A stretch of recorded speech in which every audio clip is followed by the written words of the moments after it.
Okay, so here we have the Path, the track on fire. This song has a lot of notes, and as a result of that, a lot of activations. In fact, I think it was the highest scoring song of any in the tournament, barring the tiebreakers. So yeah, there's going to be a decent amount to cover here. So we'll dive straight into it. Waste no time at all. First activation, no whammy. And what I did, and a lot of other people did, was just activate straight away on this first note. Immediately activating, because it's all 16th triplets all the way through, so I'm not sure what benefit activating here gives you, to be honest with you. Apparently it gives you some benefit. I don't know if it's the tempo, maybe squeezing is easier at a higher tempo or something, but I couldn't tell you, to be honest. So yeah, I just went here. It never came down to the wire by as little as 200 points, but every point matters, because Double FC did happen with this song where I lost using this path, but it was going against Moose, who was going to outpath me and everything. But either way, this one worked fine the majority of the time, just activating immediately. After we get the phrase, there's no whammy or anything, so just hit the notes. No overlap, no nothing.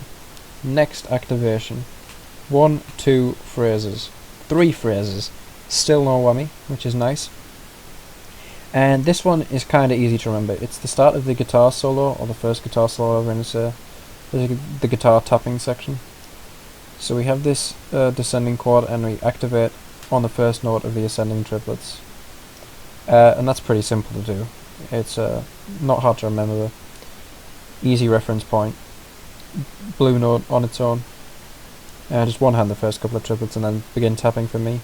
So yeah, no problem with this second activation. Still no whammy, so no problems there.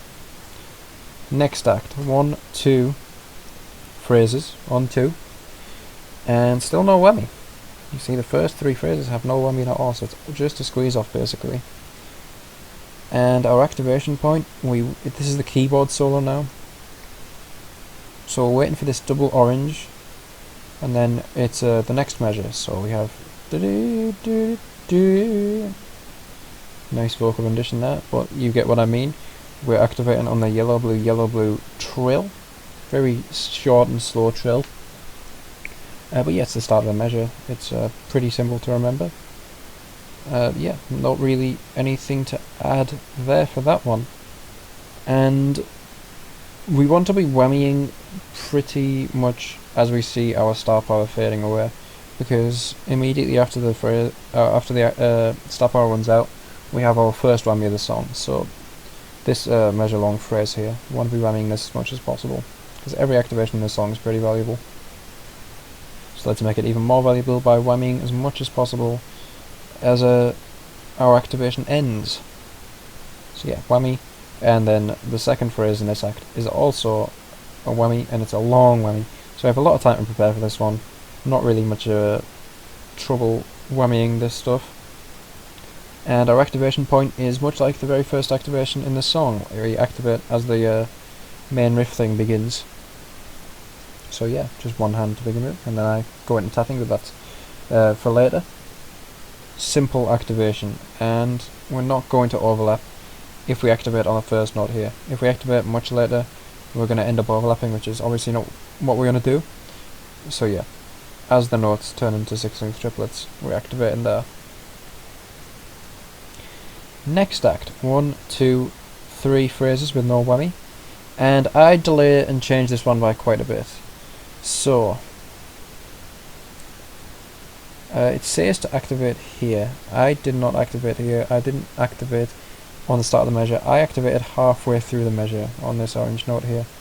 So 5th orange, or 5th descending triplet, however, I just felt halfway through the measure. It's fine enough for me.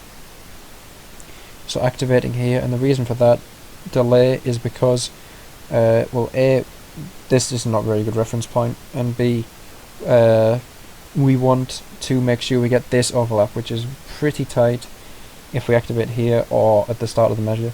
So I just made sure it was going to be free by activating quite a bit later, just to make sure we get the overlap. And to be honest, I don't think it really loses any points activating that much later, because this is all 16th triplets, and this stuff is 16th triplets as well. So I feel like it doesn't lose any points as activation, doing it that much later. So yeah, no problems there. That's just making sure we get the overlap, because it's, you know, valuable. Next act, we have a whammy here, a long whammy. Make sure we get as much as possible, of course, but it's an easy whammy. Same goes for this whammy. And then our next activation point is pretty important that we get it dead on. So we have this, we're about halfway through the guitar solo, we're waiting for these blue sustains where it slows down. And then we get the yellow, blue, orange triplet, and then we activate on the blue note, going into the orange wall. And the reason we absolutely want to activate on this note is because if we do it, well, I mean, we can activate earlier, but we can't activate any later. If we activate much later, we're going to run the risk of overlapping by hitting this second yellow here, which is the last note of the next phrase. And we do not want to overlap here, because you can see this is not worth many points at all. So yeah, making sure we activate here. And then as far as this yellow goes here, I just didn't whammy it at all, because, like I say, I didn't want to run the risk of overlapping this yellow here. And the amount of points we get, all that would happen is we just get more ticks, and not even that much more, so it's definitely not worth whammying this dot, not in a tournament setting at least. And so yeah, ideally we will not overlap this and get our next phrase, and I believe this time we're getting 4 phrases.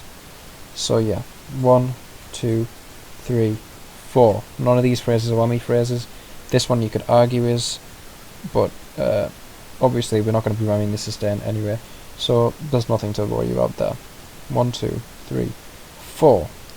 Now this one I edited as well, for the same reason as before, just making sure we're getting an overlap. So it says to activate here. I did a tilt activation in this one. I aimed for halfway through this bar, measure. So we get this fast descending keyboard bit, 1, 2 measures. Halfway through the third measure I'm going to be tilt activating, just to make sure we get this overlap phrase. It's the same phrase as before, the quint zigs. So we're overlapping this, making sure we overlap this, because this is a pretty valuable activation, one of the most valuable activations. We're getting about 50,000 points out of this. So yeah, and ideally we probably won't be losing that many points by activating a bit later, because this appears to be at least mostly, you know, 16th triplets, and this stuff is also 16th triplets, so maybe it doesn't lose that many points, maybe it doesn't lose any points, but yeah, just making it safer to make sure we get the overlap here. And that's that activation, and then we get to our final activation. We have a very small whammy here, into a mini trail and whatever, and then our activation point, we're just waiting for the double blue strum in the big rick ending. So we have this orange sustain, which is our cue, get ready, double blue, first one of those, try and get as much of this as we can, and that is the song. Score, it's saying there, is 1,011,000. I don't think anyone hit 1,010,000, not in a tournament at least, but the score I was getting with this pretty consistently, it was 1,007,000. So yeah, not far off, but of course in that first match when we got the double FC, we was just hitting 1,008,000 with adjustments on this. But I think every other time I've won this song. So yeah, pretty good. And that is enough said about the path. We will move on now to the notes. Okay, so now we're going to take a look at the notes for Track on Fire. So this song is a more stamina based and more, you know, making sure you know exactly what you're doing than like actual making consistent methods for certain sections, because none of it is too hard, but there is a lot of it. It's like 4,000 notes and it lasts for 6 minutes and it doesn't really stop. So consistency is key here. And yeah, so I'll just go like probably section by section if there's a part that I developed some sort of method for. There's nothing that's going to take too long to cover, but there is going to be a lot to cover, if you understand what I mean. So right off the bat, intro, we have these walls that I don't like. They are pretty slow, so they are possible to one hand, but just for consistency's sake, as we say, I tap them. And this is all just in first position. Very simple very simple tapping. The transition in and out is nothing either, so really, there's no reason to like not tap them. So yeah, first thing, immediately, 2 seconds into the song, we're doing something that isn't straight up one-handing. Excuse me. Now these chorus sections, I do the same thing. I standard tap them. Excuse me, I'm not that warmed up. So I'm standard tapping all of this in the first position.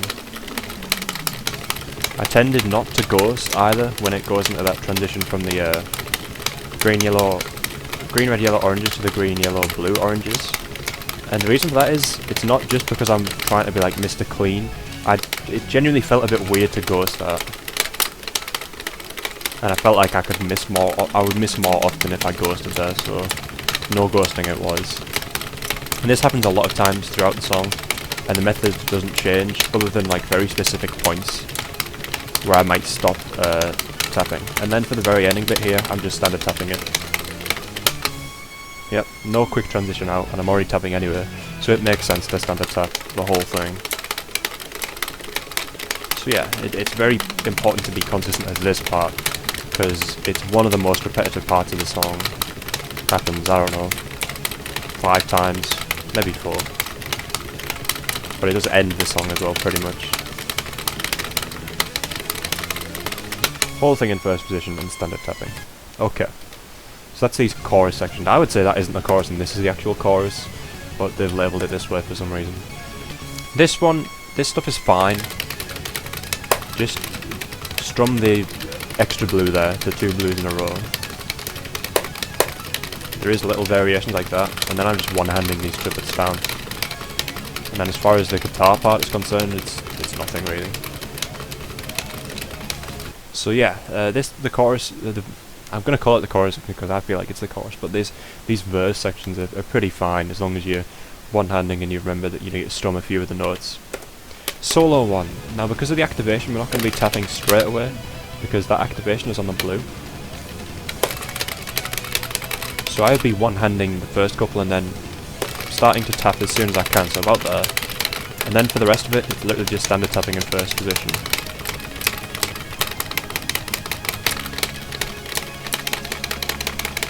Even at the very end there, because if we're in first position, at the end of it,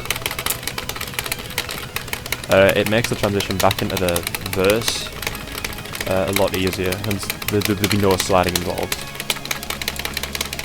Because it immediately goes back down, I'll demonstrate that there. So forget to double tap.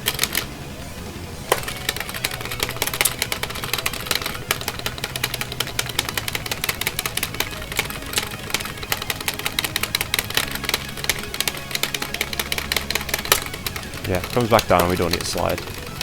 Then this verse is the same as the first, pretty much, I'm sure. Solo 2, now this is the keys solo, I think the only keyboard solo. Now with this one, it's all one-handing, but there's a lot of these random double strums in it. Like, uncharacteristically more than usual. The descending triplets appear again. Right, and at this point, it's all the random strums are over, right? So there isn't really anything to say there. Just I'm just hitting it, and all one-handed and sliding when necessary, really. But yeah, one-handing because otherwise there's more to remember. You'd have to remember where all the double strums are, and I couldn't be bothered doing that. And it's not particularly fast or difficult. It's not like the most technically difficult part of the song. It's just relatively fast. But if you're warmed up, it's going to be free. I'm not warmed up and I'm still hitting it, so what does that say? Alright, so bridge 1, it sounds like it's the same as the intro, but for some reason this is zigzag, so there's actually nothing to say there. And then it goes back into the chorus section. And I think I would be one-handing the first like the very beginning of that, because there's an activation there, but I don't need to show that because we're in practice. And then chorus 2B. This is another case, like from the very beginning. The first time this happens, it transitions out into like a little noodling part. And we basically do the same thing here, where we're going to standard tap it. Except I stop at a certain point in this one. Generally when I see the ascending quints, or the one ascending quint, I'll tap that and then start one-handing. So yeah, just regular standard tapping again. That's what a lot of this song is just regular standard tapping. Solo 3. Now this is the one that is the biggest problem in Intense Smoke Hero. It's still pretty tricky here. It's probably the standout hardest part of the song, but it's not that hard. It's nowhere near as hard as it is on Smoke Hero because they aren't straight up doublets. So as far as hitting it is concerned, it's exactly how you'd expect to hit this sort of pattern. You might be sliding down at the very beginning from the previous section. I think I do a slide down, but that's not by choice. That's just how it ends up being.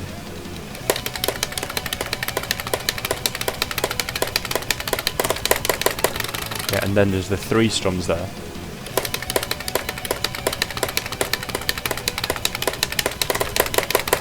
One-handing these, everything in this section. 3 strums there, relatively fast like there, same pattern. And then you have your quint sweeps, if you will. So, and this is just one-handing as well.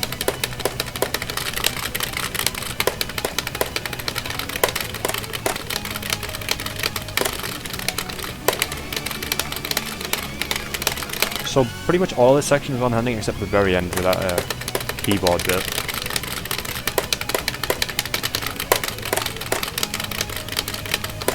And the reason for that is that just because of the GRBO quadzig in there, it's pretty awkward to one hand.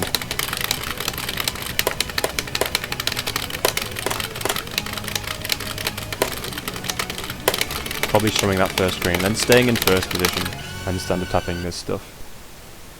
So that's solo 3. It's kind of one of the most stamina draining sections. There's a lot of movement that your left hand is doing.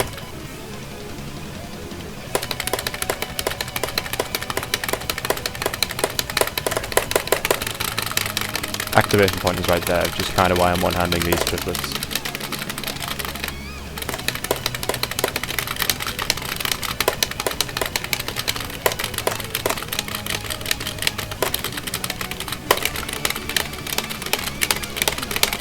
Yeah, I'm just not very wanded, so I'm going to be missing that, but using the right method at least. So yeah, that's how that part is tackled.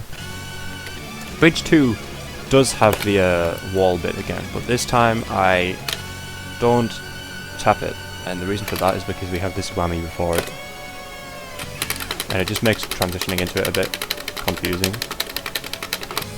So yeah, it proves that, you know, I can one-hand it, but I'd rather make sure that I'm hitting the first one, because this is kind of like a scary spot for me whenever I have to do this. And I would, rather than doing it like this, using 3 fingers, I would generally just try and use 2 fingers, and use my index on both the green and red. At this point we'd use 3 fingers though, but it's more natural. As far as the guitar solo is concerned, like the main guitar solo, this thing is not very hard, to be honest.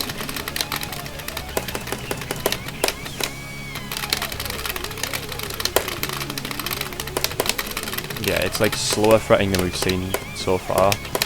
There's a short orange wall there, but it's not very fast.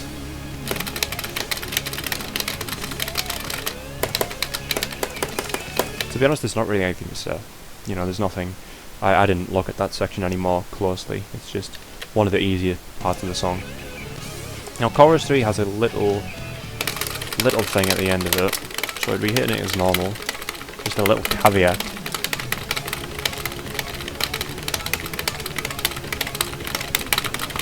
Ends with this double orange. Now, you could try and rely on Clone Hero just automatically hitting that note, but you know, that's risky. So instead of that, I just stop tapping after this blue note here. I'm just remembering to do that. And we get it set up and strum that second note. Okay. Then we get solo 5. and the transition into this one is relatively important at least. I'm not looking at the notes. Right, so I'm going to be tapping this section. And it's going to be a double blue tap to start it off. Because for some reason they've charted it in a way that makes double blue there. Otherwise, it's standard tapping with absolutely no anchoring and all in first position. Literally tapping the highest note, and it's very obvious what you'd consider the highest note in this section. You could do what I do there and like strum the first one, but I decided to tap it. Because then I'm doing the same method for the whole thing rather than doing slide at the beginning or whatever.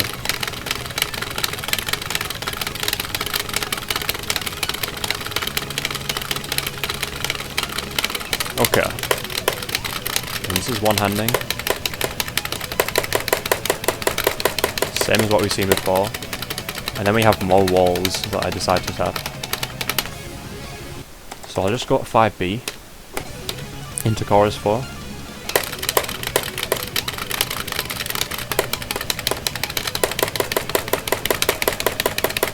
Try and one-hand these first ones, and then I start tapping. And then the transition from 5B to chorus 4 is a double orange. So that's kind of awkward as well. So I'm just going to set the section there and I'll show you what I do.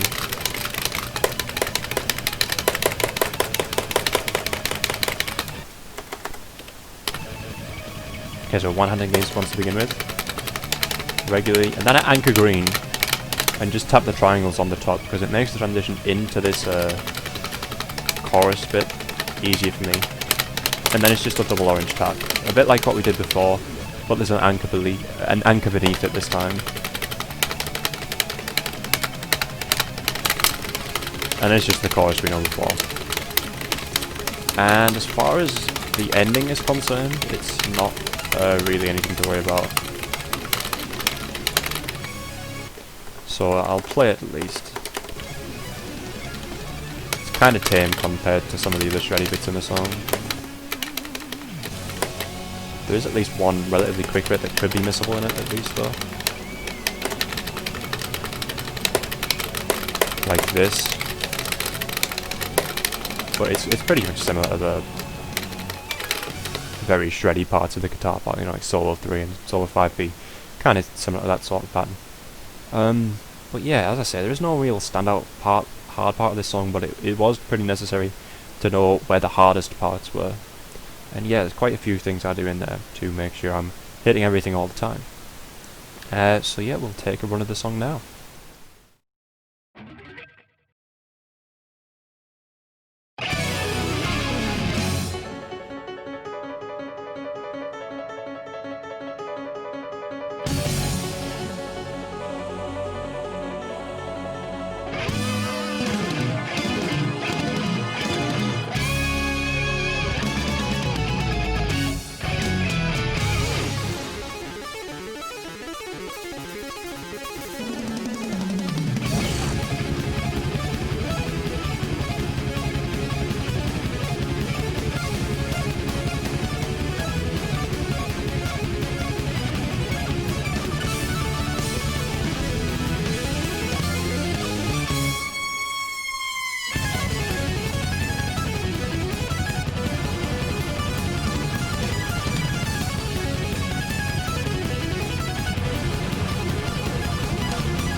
Okay, so that was Track on Fire, 1,000,007. That's about what we're looking for with this path. So yeah, not really anything else to say. Next song is going to be Freedom Dive.